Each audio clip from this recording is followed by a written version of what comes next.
Okay, now that we've done the baby polar graphs, it's time to do the mama and daddies of the polar graph world.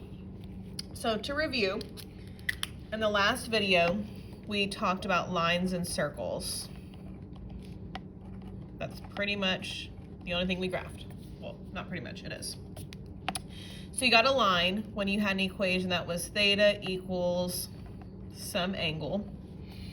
And you had circle when it was either r equals a number or r equals some number sine or r equals some number cosine. Those were the options for circle. Today, we're gonna get into 4 really cool ones that you've probably never seen before. The way we pronounce them is cardioid, limazón, rose, and lemniscate. So let's start with looking at the cardioid. I believe they call it the cardioid because it looks like a cute little heart, right?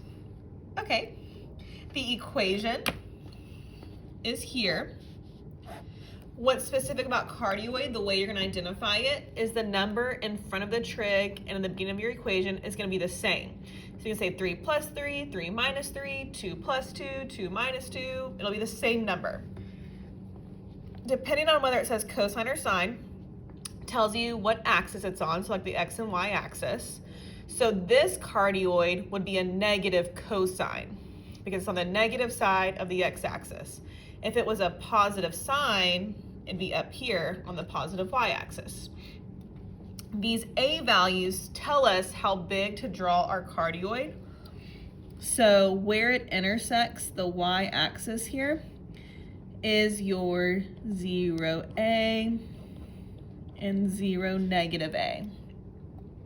If it was flipped to where it was on the negative sign, then you would have negative A0 and A0, but you get it. Okay, there's always a little dimple here on 0, 0.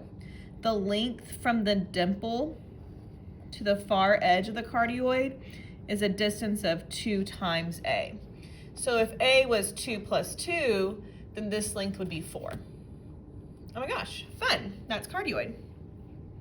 Okay, limazón is the tricky girl. She got a lot of information going on because there are 3 types of limazons. We have the inner loop. It's called that because there's a loop inside. We have sister convex. So if you notice, there's kind of a flat edge here. It's not a perfect circle. And then we have dimple. This one looks very similar to cardioid, except it doesn't touch the 0, 0. There's a space there. Okay, let's talk about how to get these guys. The difference in the equations between limazón and cardioid is that the numbers are different. Okay, where cardioid's the same, these will be different numbers. Now, to figure out which one you have, though, you have to divide those numbers. Always A over B. Say you have an equation and your A over B is like 2/3, so 2 plus 3. That's less than 1. So that means your graph will have an inner loop. So say you have the 2/3. Where it intersects the axis is still A and negative A, like cardioid, so it's easy to remember that. It hits 0, 0 always, but you just have to figure out the length of this loop. To figure out the length of the loop, you do B minus A. And it's always gonna be the bigger number minus the smaller number, so that's gonna be easy to remember. And then to find the whole length from the 0, 0 to the edge is A plus B. So if we're, Good morning, teachers. The time is now 10 o'clock. Please take attendance. Thank you. Okay. Okay, so if you had 2/3, that was the number we were looking at.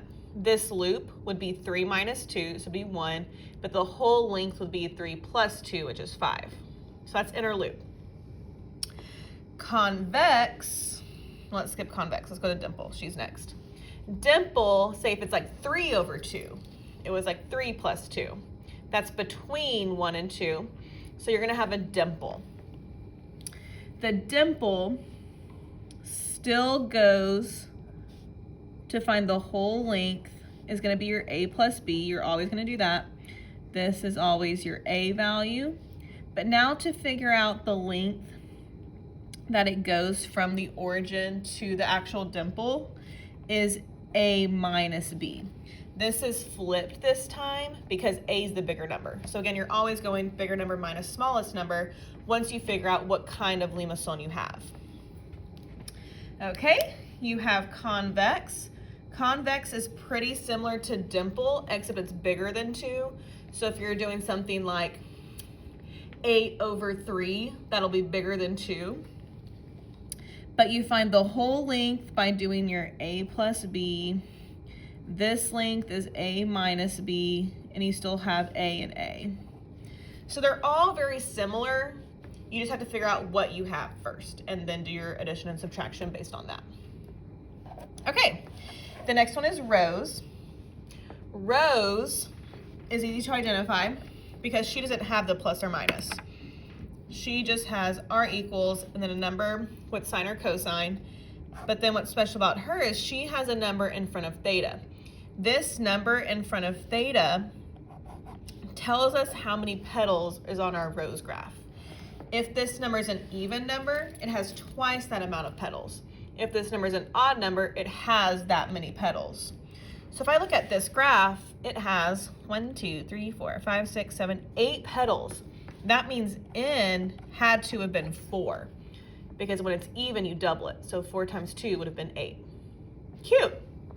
That's my fave. Lemniscate is also really, they're all really easy to identify, I guess. She is the only one that says r squared, okay?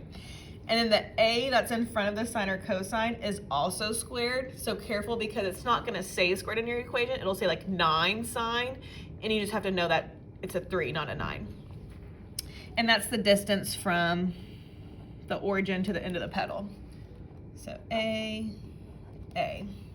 So lemniscate and rows are similar, but lemniscate always only has 2. She's the one with r squared. The next page has a bunch of equations on it. You're going to identify who is who. If it's a rose, you have to say how many petals. Something else that would be helpful is if you think it's a limestone, to label what kind of limestone it is, like if it's an inner loop, dimple, or convex. I don't think I did that, so sorry, compare with your neighbor there. But you're gonna learn a lot more about these graphs when you do the polar project. So after you go and do the next page, there is an activity on Schoology for you to do. It's one of the homework quizzes. So make sure you're doing that and use these notes to complete that, because I basically just have graphs that you're matching to the name. No, I'm doing graphs to equation. Oh my gosh, fun.